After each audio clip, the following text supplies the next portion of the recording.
In just 58 seconds, a freshman congresswoman from Texas was about to dismantle one of the most powerful legal minds in America. Supreme Court Justice Samuel Alito had just delivered what he thought was an unassailable argument. The courtroom was silent. Legal scholars were nodding. Then Jasmine Crockett stood up. What happened next would be replayed over 47 million times across social media, because 42 seconds after she began speaking, the entire Supreme Court chamber fell into a silence so profound you could hear the scratch of pens on paper. Alito's face went pale. Chief Justice Roberts leaned forward, and the constitutional argument that had stood for decades crumbled. This is the story of how one woman, armed with nothing but the truth and 58 seconds of pure brilliance, changed everything. But to understand why this moment mattered, we need to go back to where it all started. Jasmine Felicia Crockett wasn't supposed to be here. Born in St. Louis, raised in Little Rock, she grew up watching her grandmother work 3 jobs just to keep food on the table. Her mother was a special education teacher. Her father worked in telecommunications. They weren't wealthy, they weren't connected. But they taught Jasmine one thing. Your voice matters, but only if you know how to use it. She attended Rhodes College in Memphis, graduating in 2001. But it was at the University of Houston Law Center where everything changed. Here, Jasmine discovered her weapon of choice. The law, not the law as it's written in dusty books that nobody reads, but the law as it's lived. The law as it impacts real people. The law as a tool for justice. For over a decade, she practiced civil rights law in Texas. She defended the defenseless. She fought against housing, discrimination. She took on cases that other attorneys wouldn't touch because the clients couldn't pay, and she won again and again and again. In 2020, she ran for the Texas House of Representatives, District 100, a district that had been neglected, a district where people had stopped believing their vote mattered. Jasmine knocked on 10,000 doors personally. She didn't send campaign workers. She went herself. And when people opened their doors, they didn't see a politician, they saw a neighbor. They saw someone who understood. She won in a landslide, 2 years in the Texas House, taught her everything she needed to know about political warfare. She watched as voting rights were stripped away. She saw bills designed to suppress black and brown voters. She witnessed firsthand how the powerful use procedure and precedent as weapons against the powerless. But Jasmine learned to fight back. She mastered parliamentary procedure. She studied constitutional law until she could cite cases in her sleep. She became known for asking the one question nobody else dared to ask, the question that exposed the truth. Then came 2022, Texas's 30th congressional district, a seat in the United States House of Representatives. Most political observers gave her a 30% chance. The establishment had their preferred candidate. The money was flowing elsewhere. But Jasmine had something they didn't. She had the people. She won with 64% of the vote. At 42 years old, Jasmine Crockett became a member of the 118th United States Congress. The establishment expected her to be quiet, to learn the ropes, to wait her turn. They expected her to understand that freshman representatives are supposed to be seen, not heard. The case itself was a ticking time bomb. Henderson v. Federal Elections Commission. On the surface, it looked like a routine challenge to campaign finance regulations, boring, technical, the kind of case that makes law students fall asleep in constitutional law class. But beneath the surface, everything was at stake. The plaintiff, Marcus Henderson, was a billionaire tech mogul who wanted to donate unlimited sums to political candidates, not through PACs, not through super PACs, direct contributions. $20 million to a Senate candidate, $50 million to a presidential campaign. No limits, no transparency, no accountability. His legal team argued that the First Amendment's guarantee of free speech meant that monetary contributions were protected expression. They cited Citizens United. They cited Buckley v. Valeo. They built their case on 40 years of precedent that had steadily eroded campaign finance laws. And they had a secret weapon, Justice Samuel Alito. Alito had been signaling for years that he believed campaign contribution limits were unconstitutional. In his dissents, in his public speeches, in his carefully crafted legal opinions, he'd been building toward this moment. If Henderson came before the court, legal experts predicted a 5-4 decision that would obliterate what remained of campaign finance law. The case was filed in 2023. It wound its way through the federal courts, district court, appeals court, and finally, in March 2024, the Supreme Court agreed to hear it. Oral arguments were scheduled for November 2024, but there was a problem. This wasn't just a Supreme Court case. Congress was involved because the case directly challenged federal law, specifically the Federal Election Campaign Act, the law that Congress itself had passed. Under Supreme Court rules, when federal law is directly challenged, Congress has the right to participate in oral arguments through designated representatives. Usually, this meant the Speaker of the House or the Senate Majority Leader sent some boring attorney from the Office of Legal Counsel to drone on about legislative intent. But House Minority Leader Hakeem Jeffries had a different idea. He chose Jasmine Crockett. The decision shocked Washington. A freshman representative, in oral arguments before the Supreme Court against Samuel Alito. Political insiders called it suicide. Legal experts called it naive. Some of Jasmine's own colleagues privately worried she was being set up to fail. They didn't know what Jeffries knew. They hadn't seen what he'd seen. They hadn't watched Jasmine during congressional hearings. They hadn't witnessed her cross-examine witnesses. They hadn't seen her take apart bad faith arguments with surgical precision. The date was set, November 12, 2024. Jasmine had exactly 8 weeks to prepare. 8 weeks to go up against the finest legal minds in America. 8 weeks to study decades of campaign finance law. 8 weeks to find the crack in Alito's armor. She assembled a team, constitutional law professors from Harvard, Yale, and Georgetown. Former Supreme Court clerks, campaign finance experts. They worked out of a borrowed office in downtown Washington, 16 hours a day, 7 days a week. They ran mock oral arguments. Her team would play the justices, throwing the hardest questions they could imagine. Jasmine would stand at a podium, alone, and answer. At first, she struggled. The questions came too fast. The legal technicalities were overwhelming. She'd practiced civil rights law, not constitutional litigation. After the first mock session, she went home and cried. She called her mother. "Maybe they're right," she said. "Maybe I'm not ready for this." Her mother was silent for a long moment. Then she said, "Baby, you're not supposed to be ready. You're supposed to be right. There's a difference." That changed everything. Jasmine stopped trying to be the smartest person in the room. She stopped trying to out-legal the lawyers. Instead, she went back to basics. She asked herself, what is this case really about? Not the precedents, not the technicalities. What is the actual human reality at stake here? She started researching, not Supreme Court cases, real elections. She looked at every major race in the past decade where unlimited money had flooded in. She tracked the donors. She followed the legislation that got passed afterward.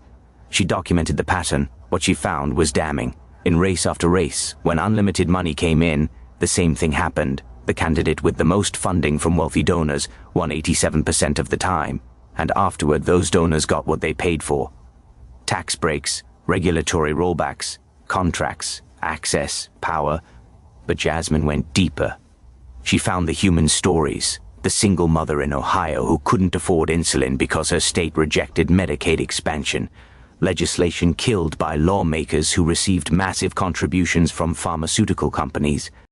The factory worker in Pennsylvania who lost his job when his employer moved operations overseas, a move made profitable by tax laws written by legislators who received millions from corporate PACs. The school teacher in Arizona, teaching in a classroom with no air conditioning because education funding was slashed by a state legislature bought and paid for by billionaire donors. These weren't abstract legal concepts. These were real people. Real lives, real consequences. And Jasmine realized something. Alito's argument would be elegant. It would be sophisticated. It would cite founding fathers and constitutional principles. It would sound noble, but it would be built on a lie that she could expose if she was brave enough to understand what happened in that courtroom. You need to understand the players. Justice Samuel Alito, age 74, appointed by George W. Bush in 2006. A brilliant legal mind with an originalist philosophy. He believed the Constitution should be interpreted according to what the Founding Fathers intended in 1787. He was known for his sharp questioning, his meticulous opinions, and his absolute certainty that he was right. Alito had been preparing for this case his entire judicial career. He'd written extensively about the First Amendment. He'd given speeches about free speech to the Federalist Society. He believed, truly believed, that limiting campaign contributions was a violation of fundamental American freedoms. In his mind, he wasn't defending billionaires. He was defending the Constitution. Chief Justice John Roberts, age 69, the institutionalist. Roberts cared deeply about the court's reputation. He wanted the court to appear above politics, even as it made increasingly political decisions. He would be watching this argument carefully, not just for legal merit, but for optics. Justice Clarence Thomas, the silent vote, everyone knew he'd side with Alito. He always did in cases like this. Justice Brett Kavanaugh, the swing vote, maybe. If Jasmine could reach anyone, it might be him. He cared about public perception. He cared about being liked. That was a weakness she could exploit. Justice Amy Coney Barrett, the wild card, young, brilliant, and deeply ideological, but also a mother. Jasmine had a strategy for her. On the other side, the three liberal justices, Sotomayor, Kagan, and Jackson, would be allies, but they couldn't win this alone. Jasmine needed to flip at least two conservative justices. November 11th, 2024. The night before oral arguments. Jasmine sat alone in her apartment. Her team had left hours ago. They'd done all they could. Now it was just her notes, and her thoughts. She didn't sleep. She couldn't. She kept thinking about all the people depending on her, the voters who'd been silenced, the communities that had been ignored, the democracy that was hanging by a thread. At 3 a.m. she did something unusual. She pulled out her phone and started recording a voice memo. She wasn't talking to a team. She wasn't talking to her advisors. She was talking to herself. "If you lose tomorrow," she said quietly, "it won't be because you weren't smart enough. It won't be because you weren't prepared enough. It will be because you weren't brave enough. So tomorrow when you stand at that podium and Alito hits you with everything he's got, you remember why you're there. You're not there to win a legal argument. You're there to tell the truth. And the truth is simple. Democracy is not for sale. It never was. It never should be. And if they can't see that, it's not because you failed to explain it. It's because they've chosen not to understand." She played the memo back once, then she deleted it. She didn't need it anymore. At 6 a.m. she put on her navy blue suit, her mother's pearl earrings, her grandmother's watch. She looked in the mirror. She didn't see a freshman congresswoman. She saw everyone who'd come before her, everyone who'd fought, everyone who'd lost, but kept fighting anyway. The Supreme Court building is designed to intimidate. Massive marble columns, soaring ceilings, the words "equal justice under law" carved above the entrance. It's meant to make you feel small. To remind you that you're in the presence of something greater than yourself. Jasmine walked up those steps at 9:15 a.m. Cameras everywhere, reporters shouting questions. She didn't answer. She kept her eyes forward, one step at a time. Inside, the courtroom was already packed. Senators, representatives, legal scholars, journalists. Everyone who was anyone in Washington had found a way to get a seat. They wanted to witness history. They just didn't know what kind yet. The congressional delegation sat in a reserved section. Jasmine could feel their eyes on her, some hopeful, some doubtful, some already preparing their statements for when she lost. At 10 a.m. exactly, the Marshal of the Court stood. The Honorable, the Chief Justice, and the Associate Justices of the Supreme Court of the United States. "Oh yes, oh yes, oh yes." Everyone rose. The 9 justices filed in, black robes, solemn faces, the weight of history. They sat. Everyone else sat. The room fell silent. Chief Justice Roberts looked down at his notes.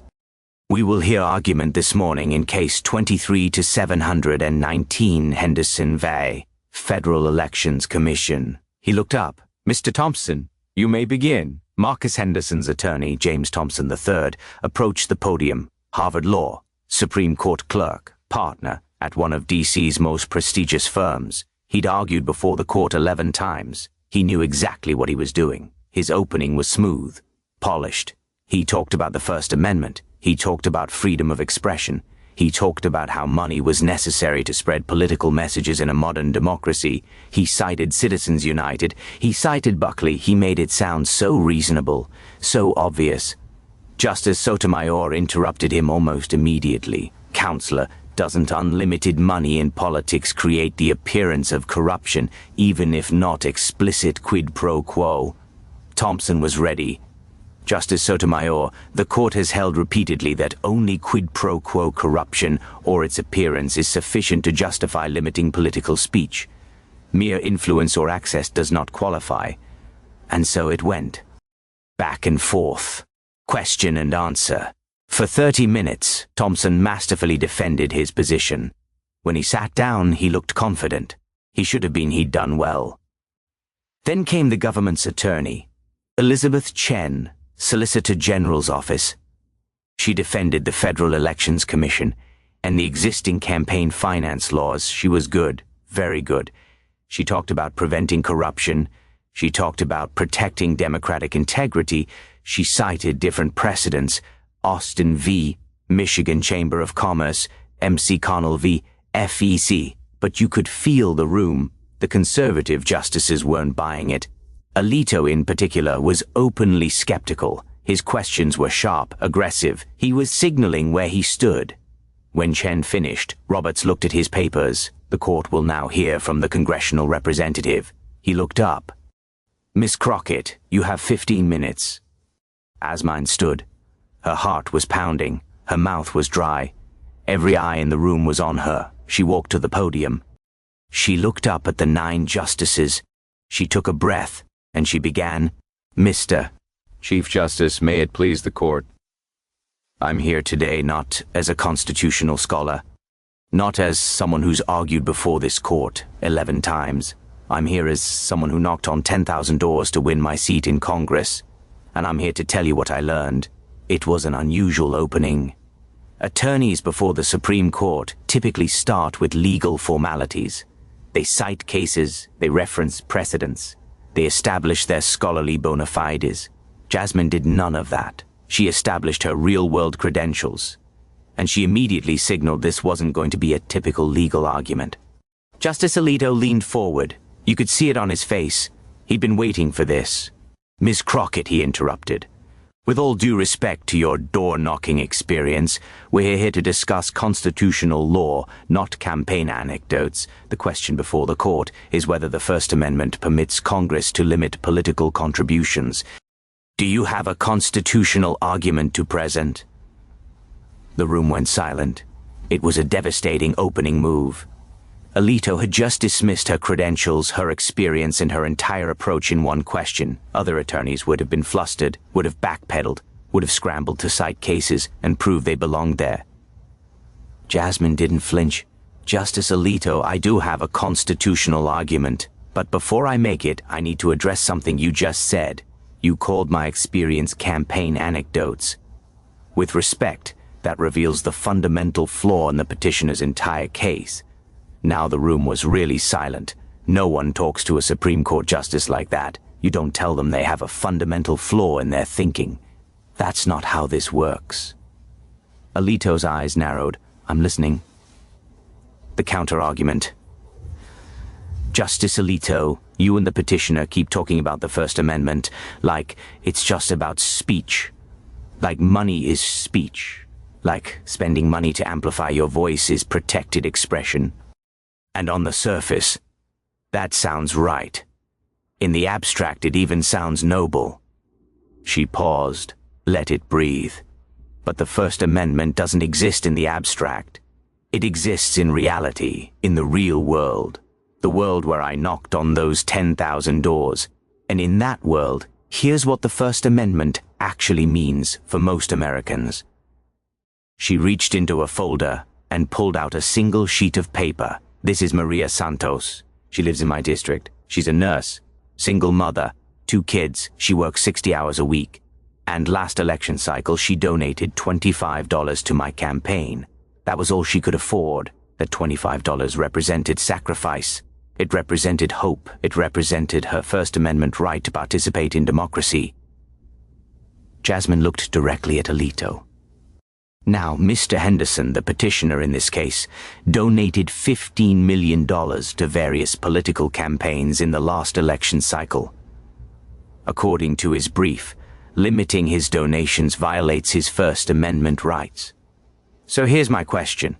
Whose First Amendment rights are we really talking about? Justice Kagan leaned forward. She saw where this was going. Continue, Ms. Crockett. If we strike down contribution limits, Mr. Henderson gets to donate $50 million, $100 million, whatever he wants. And his voice, his speech, gets amplified proportionally. He gets unlimited access to candidates, unlimited influence, unlimited power. Meanwhile, Maria's $25 becomes meaningless, not because she has less right to speak, but because she's been drowned out, silenced, not by the government, by concentrated wealth. Justice Kavanaugh shifted in his seat. But Ms. Crockett, no one is preventing Ms. Santos from making her contribution. Her speech isn't being limited. Mr. Henderson is just exercising his rights as well. This was the moment, the question Jasmine had been waiting for. She'd rehearsed this answer 100 times. But now, standing there, she threw away the rehearsed answer. She went with her gut. Justice Kavanaugh, do you know how long it takes to raise $15 million in $25 increments? Kavanaugh blinked. That's not really the 600,000 donors. That's how many Maria Santoses you'd need to equal one Marcus Henderson. 600,000 individual citizens. 600,000 separate acts of democratic participation. 600,000 voices. She let that sink in. Now, I'm not a Supreme Court justice, but I did pass elementary school math. And here's what the math tells us. If Mr. Henderson can donate unlimited amounts, he doesn't just have more speech than Maria. He has 600,000 times more speech. His one voice equals 600,000 of hers. And we're calling that equality? Justice Thomas, who almost never spoke during oral arguments, suddenly leaned to his microphone. The Constitution doesn't guarantee equal outcomes, Ms. Crockett. It guarantees equal rights. You're absolutely correct, Justice Thomas. And that's exactly my point. Equal rights, not proportional to wealth, not proportional to income, equal. The First Amendment says, Congress shall make no law abridging the freedom of speech. It doesn't say, Congress shall make no law abridging the freedom of speech except that rich people get more speech. It says freedom. For everyone, equally. She was on a roll now. She could feel it. The energy in the room had shifted. And here's the thing about corruption. The petitioner's brief argues that we can only limit contributions if there's quid pro quo corruption, an explicit exchange, a bribe. But that's not how modern corruption works. And if this court doesn't understand that, then we're using 18th century law to govern 21st century reality. Justice Alito's face darkened. This was his philosophy she was attacking, originalism. The idea that the Constitution means what it meant in 1787. Ms. Crockett, he said slowly, are you suggesting this court should ignore the original meaning of the Constitution? The confrontation? This was it. The moment everything had been building toward. Jasmine looked directly at Justice Alito. When she spoke, her voice was steady, clear, fearless. No, Justice Alito, I'm suggesting this court should understand the original purpose of the Constitution, and the purpose was to create a government of, by, and for the people. All the people, not just the wealthy ones. The Founding Fathers couldn't have imagined a world where one person could donate $50 million to a political campaign. They couldn't have imagined super PACs or dark money groups or unlimited corporate spending. But they absolutely understood the danger of concentrated power. That's why they fought a revolution. They rejected monarchy. They rejected aristocracy. They created a democracy And democracy has one fundamental principle. Political power should be distributed equally among citizens. One person, one vote, not $1, one vote, not $1 billion, 1 billion votes. One person, one vote. That's the original meaning of the Constitution. That's what the Founding Fathers intended, and unlimited money in politics destroys it. The courtroom was absolutely silent. You could hear people breathing. This wasn't a legal argument anymore. This was a moral argument, a philosophical argument, an argument about the soul of democracy itself. Justice Alito wasn't backing down. Miss Crockett, with respect, you're making a policy argument. You're telling us that unlimited contributions create bad outcomes. That's a question for Congress, not for this court. Our job is to interpret the Constitution, not to make policy. And this is when Jasmine did something unprecedented, something no attorney had ever done in oral arguments before the Supreme Court. She smiled. Not a friendly smile, not a submissive smile, a knowing smile. A smile that said, "I've got you." Justice Alito, 3 days ago you gave a speech to the Federalist Society. I read it very carefully. Would you like to know what you said? The courtroom gasped, literally gasped. Attorneys don't question justices about their public speeches. They don't put justices on the spot. They don't turn the tables like this. It's simply not done. Chief Justice Roberts started to intervene. Miss Crockett, I don't think. But Alito raised his hand. His face was red. His jaw was clenched, but he raised his hand. I'll allow it, he said quietly. Tell me what I said. The dismantling. Jasmine pulled out another sheet of paper, but she didn't read from it. She'd memorized it. You said, and I quote, "The Constitution is not a living document. It doesn't evolve with changing social values. It means what it meant when it was written. Originalism is the only intellectually honest way to interpret the Constitution." She looked up. Did I get that right? Alito nodded stiffly. That's an accurate summary of my judicial philosophy. Great. So let's apply originalism to this case. Let's look at what the Founding Fathers actually did. Not what they said, what they did. She started pacing. Not nervous pacing, confident pacing. Like a prosecutor laying out a case. 1776. The Continental Congress passes anti-corruption laws limiting gifts to government officials. 1789. The first Congress, the same Congress that wrote the First Amendment, debates whether Congress members should be paid salaries or rely on donations from wealthy supporters. They choose salaries. Why? Because they understood that dependency on wealthy donors corrupts democratic representation. 1791. The states ratify the First Amendment. The same states that had laws limiting the influence of wealth in politics. New York, Pennsylvania, Massachusetts, Virginia. All of them had restrictions on who could vote, yes, but they also had restrictions on how much money could influence elections because they understood the danger. So when you ask me about the original meaning of the Constitution, Justice Alito, here's the original meaning. The Founding Fathers understood that concentrated wealth is a threat to democracy. They understood that rich people using money to gain political influence is corruption, even without an explicit quid pro quo. They understood it, they wrote laws about it, they debated it, they worried about it constantly. She stopped pacing, stood still, looked directly at him. The only people who don't seem to understand it are the 5 justices on this court who keep striking down campaign finance laws. And, with respect, Justice Alito, that's not originalism, that's activism, that's using the Constitution to protect the powerful instead of the people. That's exactly what the Founding Fathers didn't want. The silence that followed was deafening. Justice Alito's face had gone from red to pale. His mouth was slightly open. For the first time in his career on the bench, he had no response, no comeback, no question. Chief Justice Roberts was leaning forward. Justice Kagan was openly smiling. Justice Sotomayor looked like she wanted to applaud. Even Justice Kavanaugh looked shaken. Jasmine had done it. She'd used Alito's own philosophy against him. She'd shown that originalism, properly applied, supported campaign finance limits. She'd dismantled his entire argument in less than 5 minutes. But she wasn't done. "I want to tell you about one more person," Jasmine said quietly. "Her name was Violet. Violet Johnson. She was my grandmother." The tone shift was jarring, from philosophical argument to personal story, but everyone was listening. Violet was born in 1935, Mississippi. She picked cotton as a child. She couldn't vote until she was 30 years old.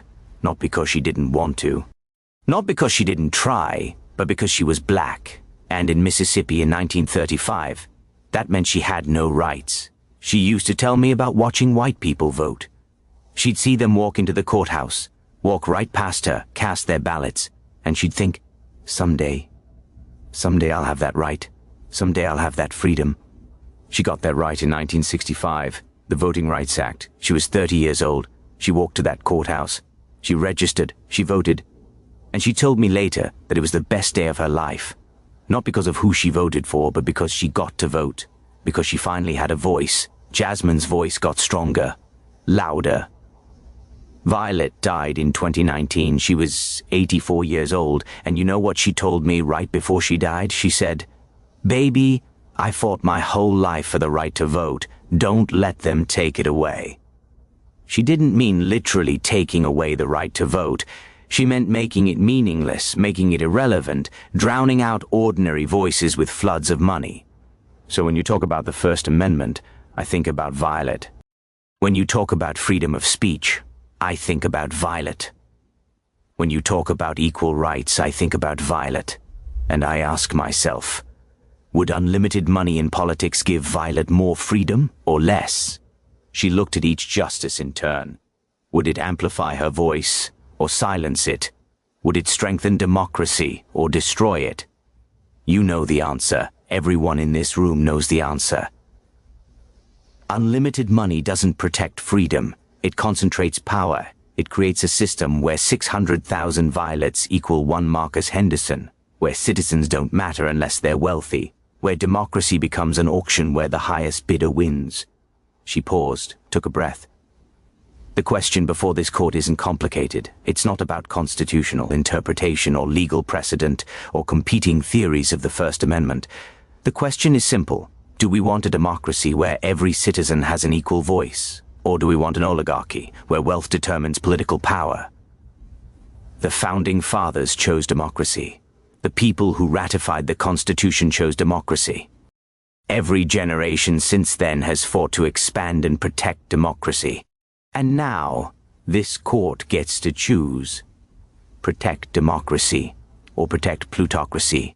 Protect the people, or protect the powerful. Protect Violet, or protect Marcus Henderson. She looked directly at Justice Alito one more time. The Constitution is on our side. History is on our side. Justice is on our side. And I have to believe, that this court will be on our side too. She closed her folder. Thank you. And she sat down. What happened next would be analyzed by legal scholars for years. Constitutional experts would write papers about it. Historians would cite it as a turning point. For exactly 42 seconds, nobody spoke, nobody moved. The Supreme Court of the United States, a place where every second is scripted, where procedure dictates everything, where silence never lasts more than a few seconds, fell completely silent. Chief Justice Roberts stared at his notes. Justice Sotomayor had tears in her eyes. Justice Kagan was nodding slowly. Justice Kavanaugh looked down at his hands. Justice Barrett was perfectly still, her face unreadable, and Justice Alito looked like he'd been punched in the chest. His face was ashen, his hands were gripping the bench. He opened his mouth twice to speak. Nothing came out. In the gallery, people were crying, senators were exchanging glances, journalists were frantically typing notes. Everyone understood they'd just witnessed something historic. Finally, after those 42 eternal seconds, Chief Justice Roberts cleared his throat. "Thank you, Ms. Crockett. The court will take this matter under advisement." His voice was hoarse. "We are adjourned." The gavel came down. The justices stood, and as they filed out, several of them glanced back at Jasmine. Not with anger, not with annoyance, with something else, something that looked a lot like respect. The moment the justices left, the courtroom erupted, not with noise, the court-martial would never allow that, but with furious whispered conversations, senators rushing to give statements, journalists running to file stories, legal experts huddling to analyze what just happened. Jasmine sat still for a moment. She was shaking, not from fear, from adrenaline, from the sheer emotional weight of what she'd just done. Her team rushed over. They were ecstatic. They were pulling her up, congratulating her, telling her she'd been brilliant. But Jasmine wasn't celebrating yet. She knew the hard part was still coming. The justices would deliberate for months. They'd write opinions, they'd debate, and ultimately they'd decide. 5 votes could still go the other way. Outside the courthouse, the scene was chaos. Cameras everywhere. Microphones being shoved in her face. Questions being shouted from every direction. Congresswoman Crockett. What do you think the court will decide? Did you prepare that personal story, or was it spontaneous? What did Justice Alito say to you after the session? Jasmine raised her hand. The crowd quieted slightly. I'm not going to speculate about the court's decision. That's their job, not mine. I'm just going to say this. I told the truth today. I laid out the facts. I explained why campaign contribution limits are essential to democracy. Now it's up to the justices to decide whether they value democracy or dollars, whether they'll protect the people or the powerful. We'll see. As for Justice Alito, he didn't say anything to me after the session. He didn't have to. His face said everything. That clip, his face said everything, would be replayed millions of times over the next 24 hours. Media explosion. Within 2 hours, Jasmine's argument was trending on every social media platform. Hashtag Jasmine Crockett. Hashtag Supreme Court Showdown. Peeped you for 2 seconds. The clips were everywhere. TikTok, Twitter, Instagram, Facebook, YouTube. But it wasn't just the usual political junkies watching. Regular people were sharing it. Teachers, nurses, factory workers, students. People who never watched Supreme Court arguments were watching this one. Because it wasn't a legal argument, it was a human argument. It was about them. The right-wing media machine immediately went into attack mode. Fox News brought on constitutional experts to explain why Jasmine was wrong. They called her argument emotional manipulation. They said she was playing to the cheap seats. They accused her of disrespecting the court, and Justice Alito specifically. Sean Hannity opened his show that night with, "A radical freshman congresswoman ambushed Supreme Court Justice Samuel Alito today," with an emotional, factually questionable tirade that had nothing to do with constitutional law and everything to do with woke politics. But something unexpected happened. The attacks weren't landing. Comment sections filled with people defending Jasmine. Even conservative voters were saying, "I may not agree with her politics, but she made a good point. She's right about money in politics." When did defending democracy become radical? The left-wing media, meanwhile, was ecstatic. MSNBC ran her entire argument unedited during prime time. Rachel Maddow did a 20-minute segment to continue breaking down the legal and historical accuracy of every claim Jasmine made. Spoiler alert. They all checked out.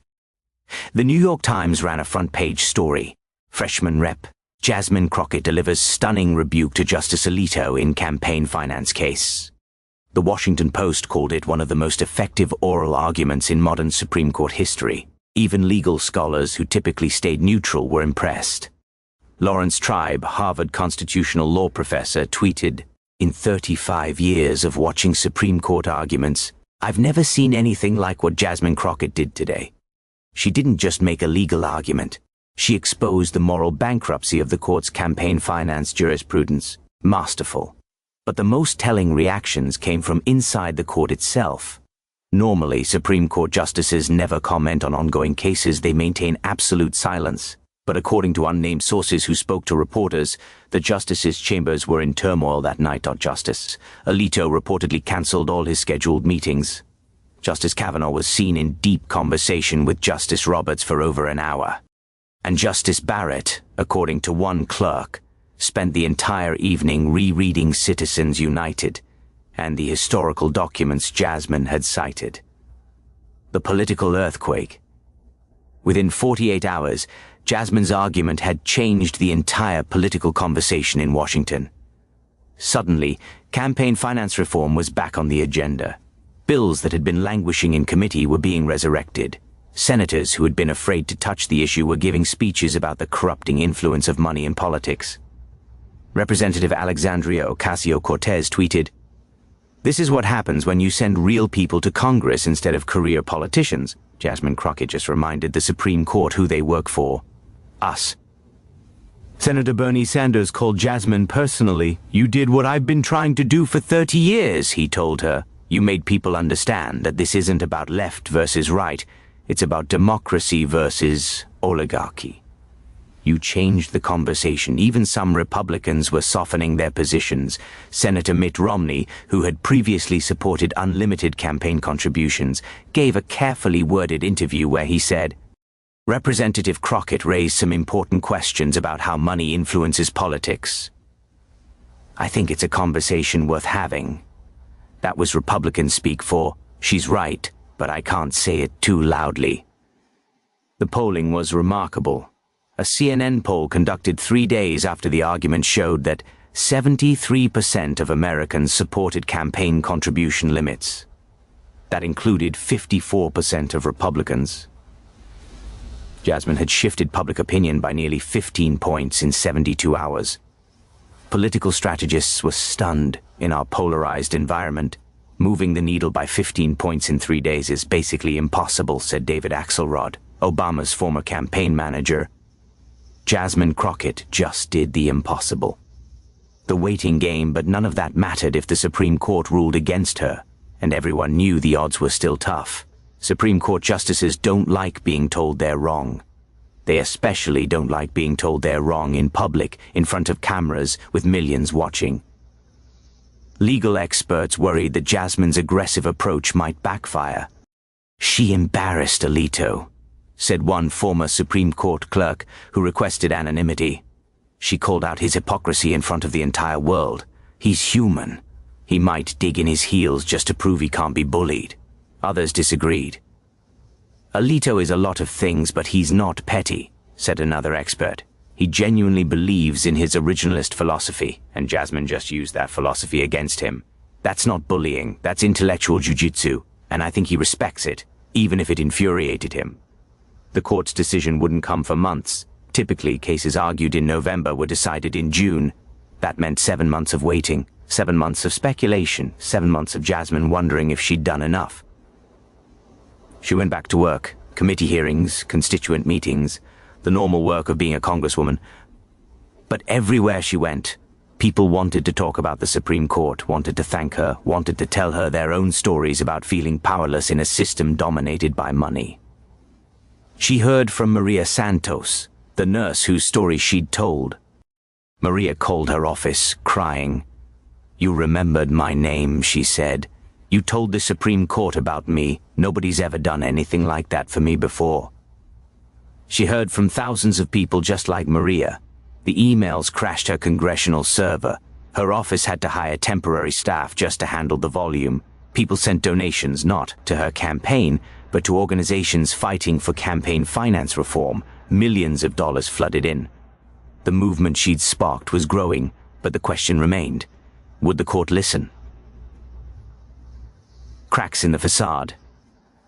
In January, something unusual happened. Justice Kavanaugh gave a speech at Georgetown Law School. It was supposed to be about judicial philosophy. But during the Q&A session, a student asked him about the Henderson case. Kavanaugh paused. He was clearly uncomfortable. "I can't discuss pending cases," he said carefully, "but I will say this. The oral arguments in Henderson raised important questions about how we balance free speech rights with concerns about political equality. These are hard questions. They don't have easy answers. I think it's important that the court takes seriously the real-world impacts of our decisions." Legal experts immediately started parsing every word. Real-world impacts. That was significant. Conservative justices typically dismissed real-world impacts as policy considerations outside the court's purview. The fact that Kavanaugh was acknowledging them meant something. Then, in February, Justice Barrett gave an interview to NPR. Again, someone asked about campaign finance. Again, she couldn't discuss the pending case. But she said something revealing. I think there's sometimes a disconnect between legal theory and lived reality. As judges, we have to be careful not to lose sight of how our decisions affect actual people, actual communities, actual democracy.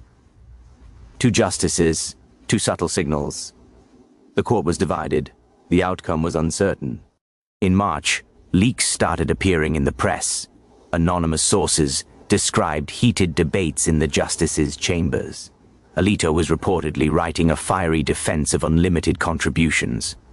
Sotomayor was writing an equally passionate dissent. Roberts was trying to find a middle ground.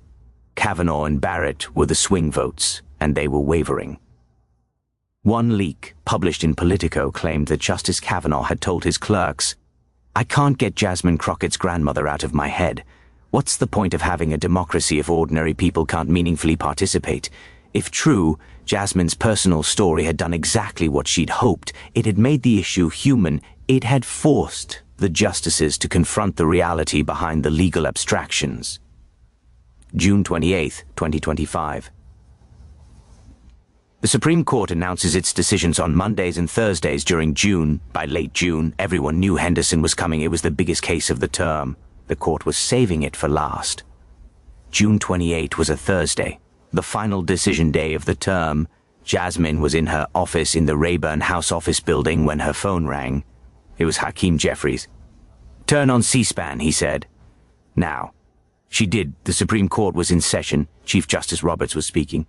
"We will now announce our decision in Case 23-719, Henderson versus the Federal Elections Commission." Jasmine's heart was pounding so hard she thought it might burst out of her chest. This was it. Months of waiting, everything she'd fought for, everything Violet had fought for. It all came down to the next few minutes. Roberts continued, "Justice Kavanaugh has the opinion of the court. Kavanaugh, a conservative justice writing the opinion, that could go either way." Jasmine held her breath. Justice Kavanaugh began reading. His voice was steady, but there was something in it, an emotion that wasn't usually present in Supreme Court opinions. The opinion, the question before the court, is whether the Federal Election Campaign Act's limits on individual contributions to political candidates violate the First Amendment. The petitioner argues that these limits constitute an impermissible restriction on political speech. The government and the congressional interveners argue that the limits are necessary to prevent corruption and protect democratic equality. Standard opening. No hints yet about which way he was going. For decades, this court has struggled to balance the free speech rights guaranteed by the First Amendment with the government's interest in preventing corruption. In Buckley v. Vallier, we held that contribution limits could be justified by the prevention of corruption or the appearance of corruption. In Citizens United v. FEC, we held that independent expenditures could not be limited because they do not pose the same risk of quid pro quo corruption. He was summarizing the precedents, still no indication. But as the oral arguments in this case powerfully illustrated, we have perhaps been asking the wrong questions. We have focused on whether money equals speech, whether limiting contributions equals limiting expression, whether quid pro quo corruption is the only justification for regulation. These are important questions, but they are not the fundamental question.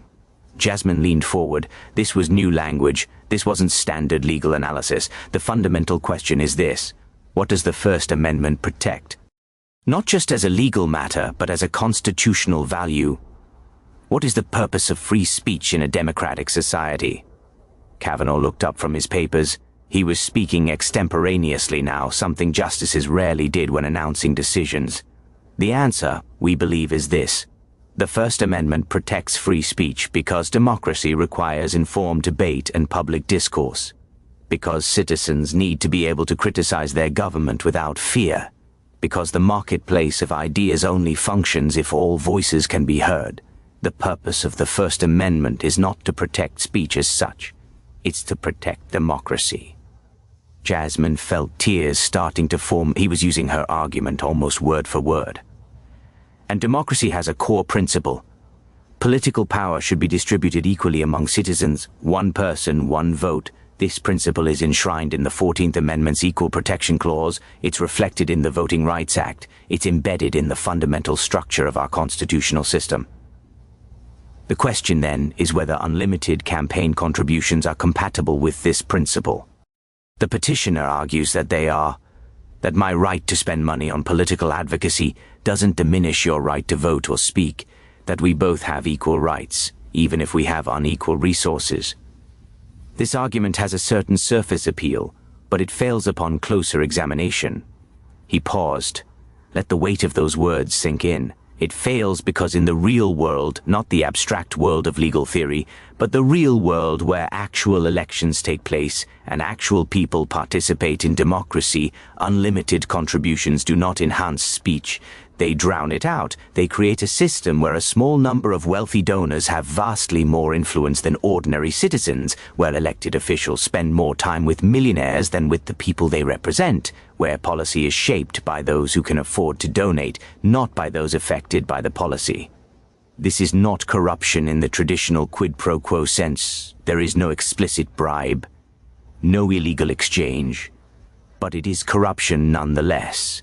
It is the corruption of democracy itself, the substitution of plutocracy for popular sovereignty, the replacement of one person, one vote with $1, one vote. In her office, Jasmine was crying openly now. He got it. Kavanaugh got it.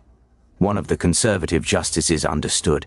The petitioner argues that the Founding Fathers would have supported unlimited political expenditures because they valued free speech so highly. But the historical record suggests otherwise, as the congressional interveners compellingly demonstrated during oral arguments. The founding generation was deeply concerned about the corrupting influence of wealth in politics. They enacted laws to limit that influence.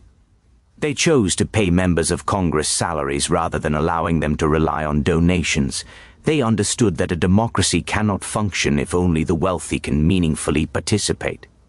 He was citing Jasmine's historical evidence, her research, her argument. Some will say that we are abandoning originalism, that we are imposing our own policy preferences, that we are engaging in judicial activism.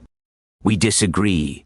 True originalism means understanding not just the text of the Constitution, but its purpose, its fundamental values, its commitment to democratic governance. And when we understand that purpose, contribution limits are not just permissible, they are essential. Kavanaugh looked directly at the camera, directly at America. Therefore, the judgment of the Court of Appeals is affirmed. The contribution limits of the Federal Election Campaign Act are constitutional. They do not violate the First Amendment. They protect it. He paused one more time. Justice Alito has filed a dissent, in which Justice Thomas joins. Justice Barrett has filed a concurring opinion. Justice Sotomayor has filed a concurring opinion, in which Justices Kagan and Jackson join. 5-4, they'd won, by the narrowest possible margin, but they'd won. The dissent, Justice Alito's dissent, was everything you'd expect. 30 pages of dense legal reasoning, citations to dozens of precedents, a passionate defense of free speech absolutism. But there was something else in it too. Something unexpected.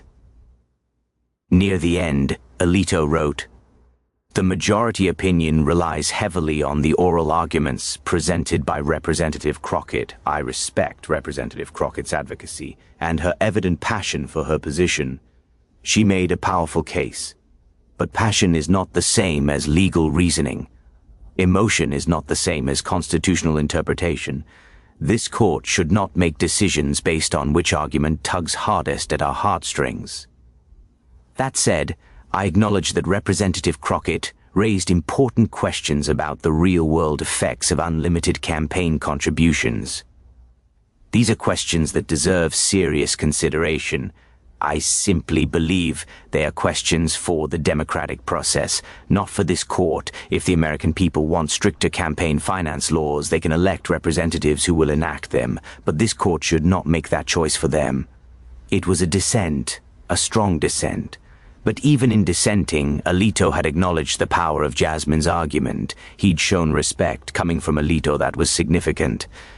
Justice Barrett's concurrence was even more interesting. She agreed with the majority's outcome, but wrote separately to emphasize a point. I write separately to stress that this decision is not about whether wealth inequality is good or bad.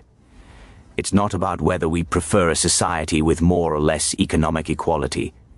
It's about whether our democracy can function when political power is concentrated in the hands of a few wealthy donors. I believe it cannot, not because of my policy preferences, but because of the structural requirements of democratic governance. Democracy requires meaningful participation by all citizens. When wealth determines political influence, that participation becomes impossible for most Americans. The Constitution demands better. 5 justices, 5 votes. It was over. Jasmine had won. Immediate fallout. Within minutes of the decision being announced, Washington exploded. Not figuratively. It felt like the entire city was reacting at once. On Capitol Hill, Democratic representatives were literally dancing in the halls. Nancy Pelosi called an emergency press conference. Today, the Supreme Court chose democracy over dollars, she said. Thanks to the brilliant advocacy of Representative Jasmine Crockett, we have affirmed that our government is of the people, by the people, and for the people, not of the wealthy, by the wealthy, and for the wealthy.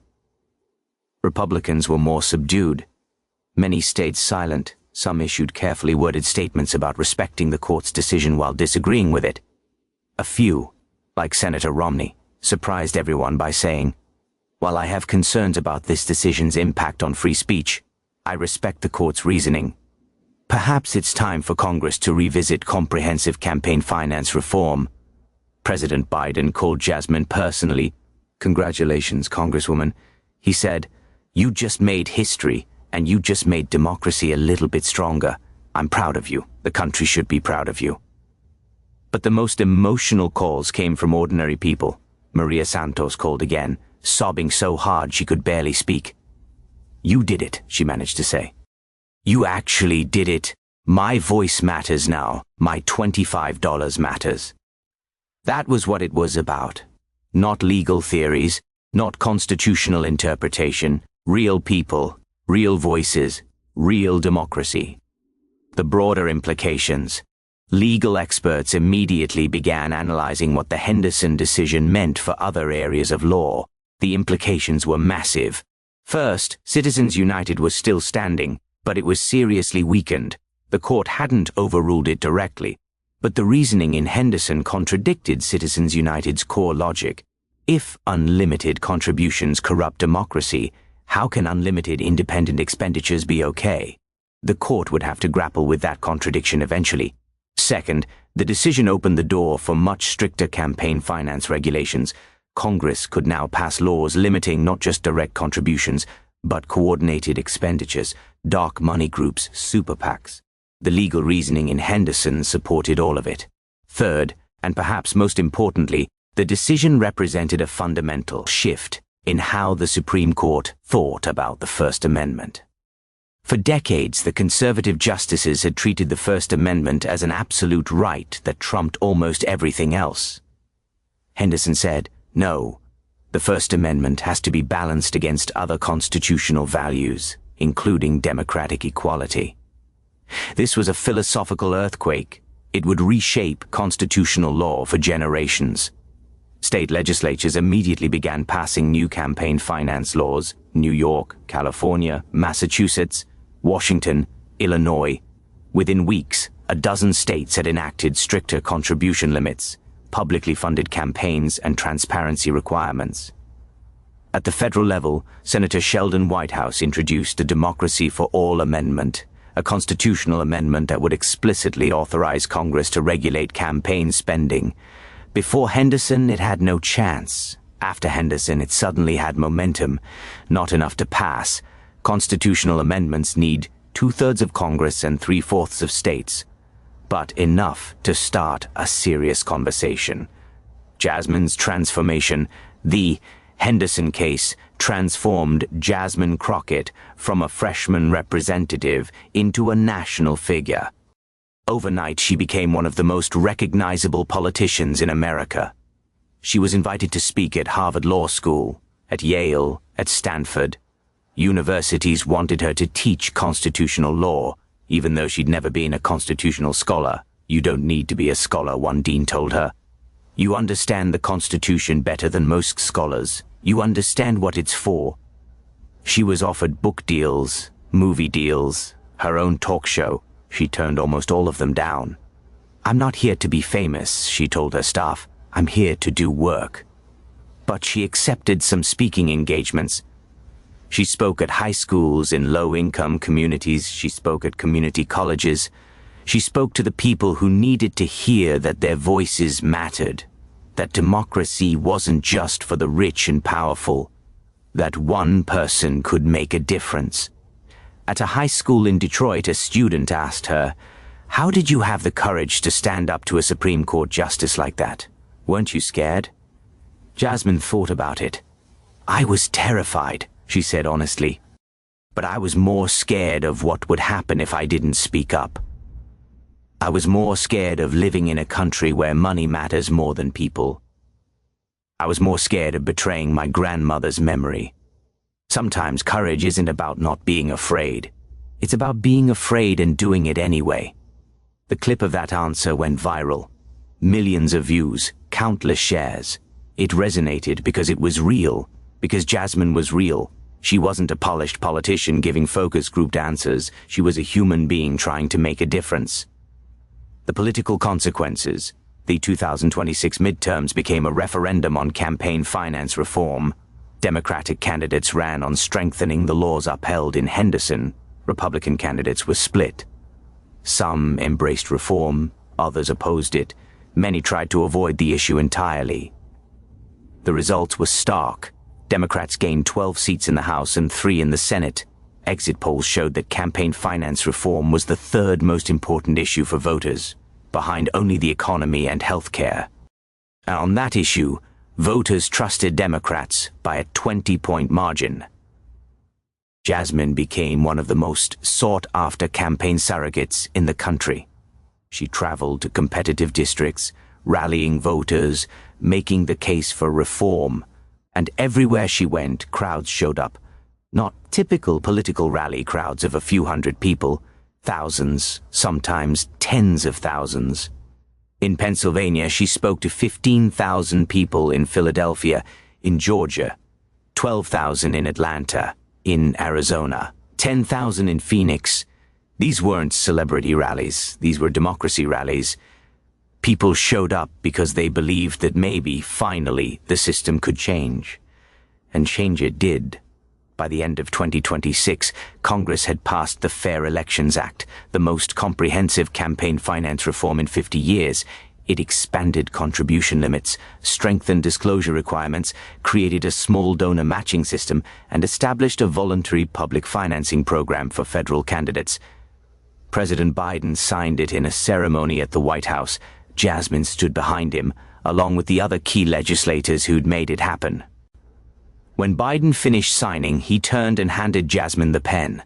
"This is your law," he told her, "your legacy. Thank you." But success came with costs. Jasmine's profile made her a target. Death threats flooded her office. She needed security everywhere she went. Her family was harassed. Online trolls doxed her, published her address, sent horrific messages. The pressure was immense. She was working 18-hour days, traveling constantly, giving speech after speech. She barely saw her family. She hadn't had a day off in months.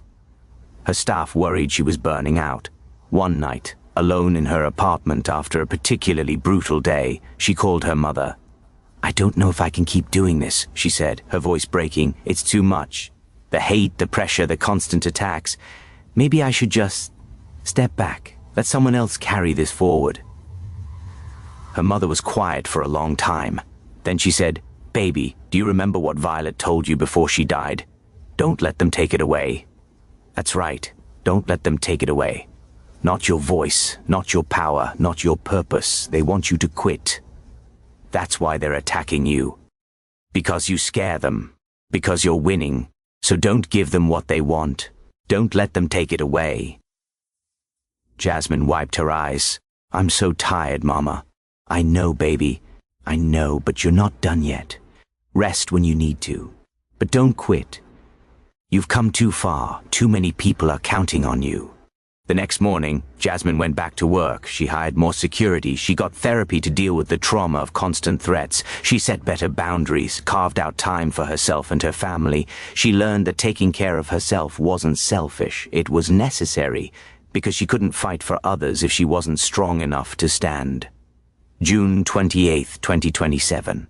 Exactly 2 years after the Henderson decision, Jasmine was invited back to the Supreme Court. Not for a case, for a ceremony. The court was unveiling a new exhibit in its public galleries about landmark First Amendment cases, and they'd chosen to feature Henderson v. FEC as one of the defining cases of the 21st century. Jasmine walked through the exhibit with Chief Justice Roberts. They'd developed an unexpected friendship over the past 2 years.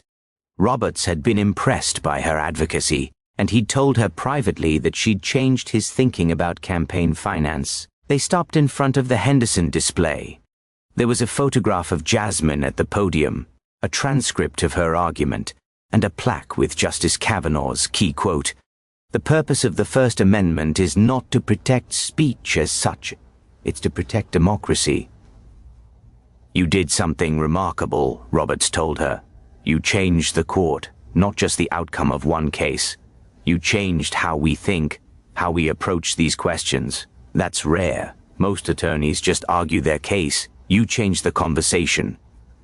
Jasmine looked at the exhibit. She thought about Violet, about Maria Santos, about all the people who felt powerless in a system rigged against them. "It wasn't me," she said quietly. "I was just the messenger. The message came from them, from the people who knew, in their bones, that something was wrong, that democracy was slipping away. I just gave voice to what they already knew."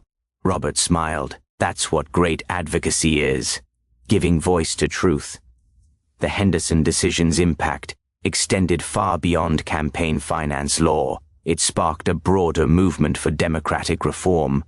Voting rights activists used Henderson's reasoning to challenge voter suppression laws. If democracy requires meaningful participation by all citizens, then laws that make it harder to vote are unconstitutional. Several state voter ID laws were struck down using Henderson as precedent. Gerrymandering cases were filed with renewed energy. If one person, one vote is a fundamental principle, then districts drawn to minimize certain voters' influence violate that principle. The Supreme Court agreed, and in 2028 ruled that extreme partisan gerrymandering was unconstitutional. Citizen activism surged. The Henderson decision made people believe that change was possible, that their voices mattered, that democracy could be saved. Voter registration increased, turnout increased, civic engagement increased. A whole generation of young people, inspired by Jasmine's example, went to law school, ran for office, became activists. They called themselves the Henderson generation. They were committed to finishing what Jasmine had started, to building a true democracy where every voice mattered equally. Jasmine's continued work. Jasmine didn't rest on her laurels. She knew that winning one Supreme Court case, passing one law, wasn't enough. Democracy is not a destination, it's a constant fight, a choice that has to be made again and again, every day, by every generation.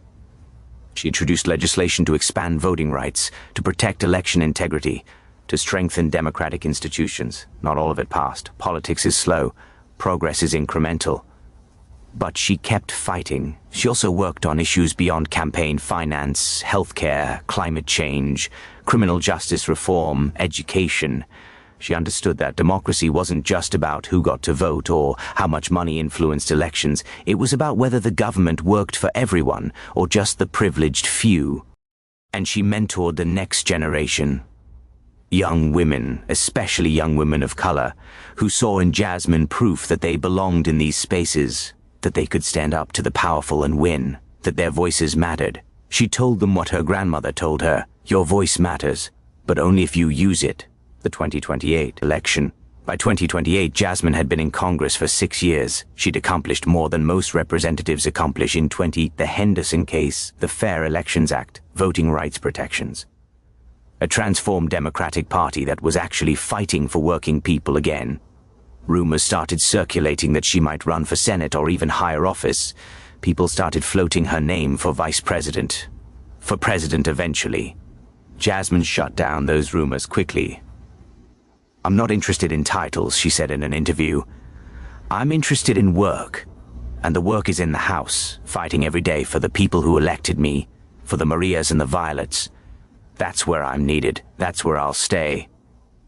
But she did work to elect others who shared her vision. She campaigned for progressive candidates across the country. She raised money for them, small-dollar donations, of course, to honor the Henderson decision. She gave them advice, strategy, encouragement. And in 2028, a wave of Henderson generation candidates won. 15 new representatives, 12 new senators, all committed to the same principles Jasmine had fought for: democracy, equality, justice. The movement was growing, and Jasmine was at its heart. On the night of the 2028 election, after the results came in, after the celebrations ended, after everyone had gone home, Jasmine sat alone in her office. She pulled out her phone and recorded another voice memo, like she'd done the night before the Henderson oral arguments. "I've been thinking about that moment in the Supreme Court," she said softly. "Those 42 seconds of silence, everyone talks about them. People ask me what I was thinking during those seconds, what I was feeling." She paused, smiled slightly. "Honestly, I was terrified. I thought I'd gone too far, that I'd been too aggressive, that I'd blown it. Those 42 seconds felt like 42 hours. I was sure they were going to rule against us just to teach me a lesson. But now, looking back, I understand what those 42 seconds meant. They weren't silence. They were awakening. In those 42 seconds, the court was grappling with truth, wrestling with the gap between their legal theories and the lived reality of democracy. Confronting the fact that they'd been wrong, that's what change looks like. Not loud declarations, not dramatic announcements, but quiet moments where people confront truth, where they realize that what they believed was wrong, where they choose to be better. And that gives me hope, because if the Supreme Court can change, if Justice Kavanaugh and Justice Barrett can change their minds, if even Justice Alito can acknowledge the power of a different perspective, then anything is possible. Anyone can change. Any system can be reformed. Democracy isn't dead. It's not even dying. It's just waiting for people to fight for it, to believe in it, to choose it every single day over the easier path of cynicism and resignation. That's what Violet taught me. That's what this fight is about, and that's why we can't stop. Not ever. She saved the memo this time. She wanted to remember. It's been 3 years since Jasmine Crockett stood before the Supreme Court and changed history in 58 seconds. 3 years since those 42 seconds of silence that echoed around the world. 3 years since democracy won a battle that many thought was already lost. So what's changed? What's different? Was it all worth it? The cynic's answer is, not enough. There's still too much money in politics. Wealthy donors still have outsized influence. Dark money still flows through the system. Corruption still exists. And the cynic's right. It's not enough. It's never enough. Democracy isn't a problem you solve. It's a promise you keep, every day, forever. But here's what has changed. Campaign contribution limits are stronger than they've been in 40 years. Small-dollar donors have more impact. Candidates can run competitive campaigns without being beholden to millionaires. The playing field isn't level, but it's more level than it was. Voter suppression laws have been rolled back in dozens of states. Gerrymandering has been significantly reduced. More people are voting. More people believe their votes matter. Turnout in the 2028 election was the highest in a century. A new generation of leaders has emerged, leaders who understand that democracy is fragile, that it requires constant vigilance, that rights once won can be lost if we're not careful, They're fighting every day to protect what Jasmine helped save, and perhaps most importantly, the conversation has changed. 3 years ago, if you talked about money in politics, people shrugged. That's just how it is. You can't change the system. Both sides do it now. Now people know it doesn't have to be this way. They know that change is possible. They know that one person, armed with truth and courage, can stand up to the most powerful institutions in America and win. That belief, that knowledge, is the most powerful legacy of all, the broader lesson. But Jasmine's story isn't just about campaign finance. It's about something bigger, something universal. It's about the power of speaking truth, even when, especially when, that truth is uncomfortable for the powerful. It's about the importance of bringing real people, real stories, real consequences into rooms where decisions get made in the abstract. It's about refusing to accept that things have to stay the way they've always been, that precedent is precedent, that the system can't change. It's about courage, not fearlessness. Jasmine was terrified, but the courage to do what's right even when you're afraid. And it's about democracy, about the belief that every person's voice should matter equally, that one person, one vote isn't just a slogan, it's a sacred principle, and it's worth fighting for.